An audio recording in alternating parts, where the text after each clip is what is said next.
আসসালামু আলাইকুম ভিউয়ার্স, কেমন আছেন সবাই? আলহামদুলিল্লাহ, আমরাও আপনাদের দোয়ায় ভালো আছি। তো এই যে দেখতেছেন, এগুলো কিন্তু সাগরের চাপা। এটা অনেক বড় সাইজ। এই যে এটা আমি কক্সবাজার থেকে নিয়ে আসছিলাম।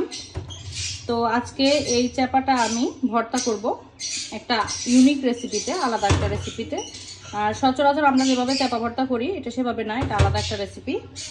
তো প্রথমে আমি এখানে ব্লেন্ডারে চাপা নিয়ে নিলাম। এরপর হচ্ছে মরিচ, পেঁয়াজ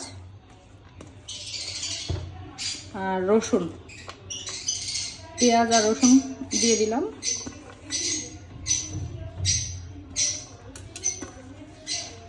আর এরপর দিব শুকনা মরিচ।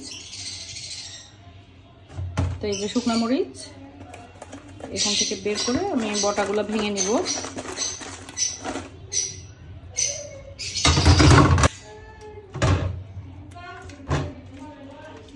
তো এই তো এই মরিচগুলো আমি বটা ভেঙে ধুয়ে নিলাম।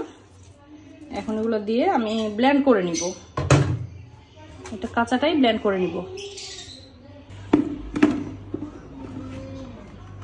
তো আমি এখন এটা ব্লেন্ড করে নিব।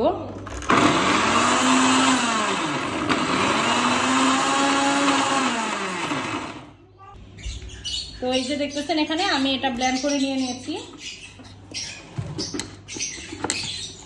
এই তো একদম ইয়া করে ব্লেন্ড করে নিচ্ছি।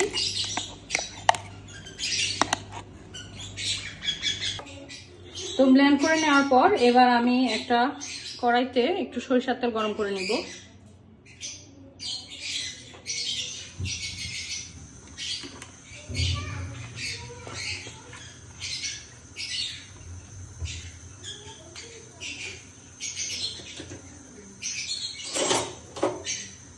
তো তেলটা কিছুটা গরম হয়ে আসলে এখন এখানে আমি এই ব্লেন্ডার করে রাখা জিনিসগুলো দিয়ে দিব।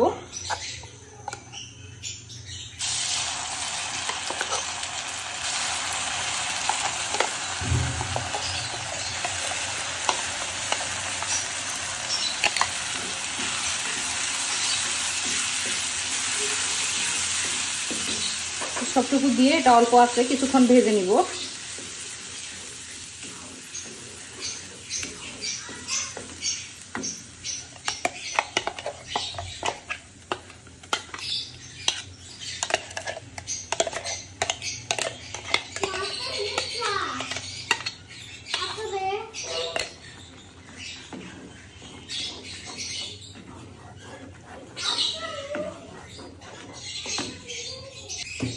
এই পর্যায়ে আমি এখানে কিছুটা মশলা অ্যাড করব।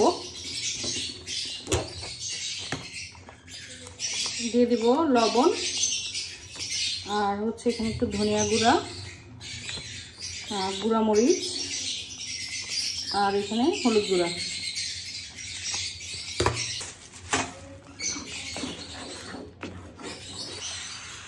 ব্লেন্ডার ধোয়া পানিতে দিলাম।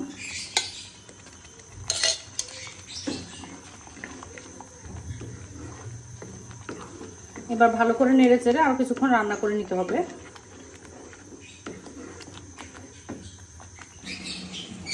তো এই যে কিছুক্ষণ রান্না করার পরে দেখবেন যেটা তেলটা উপরে উঠে আসতেছে।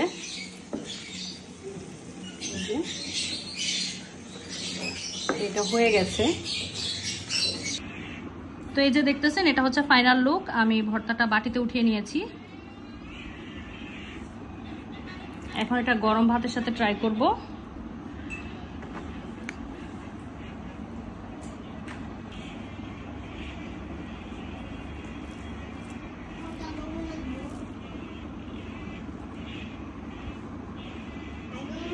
বিসমিল্লাহ।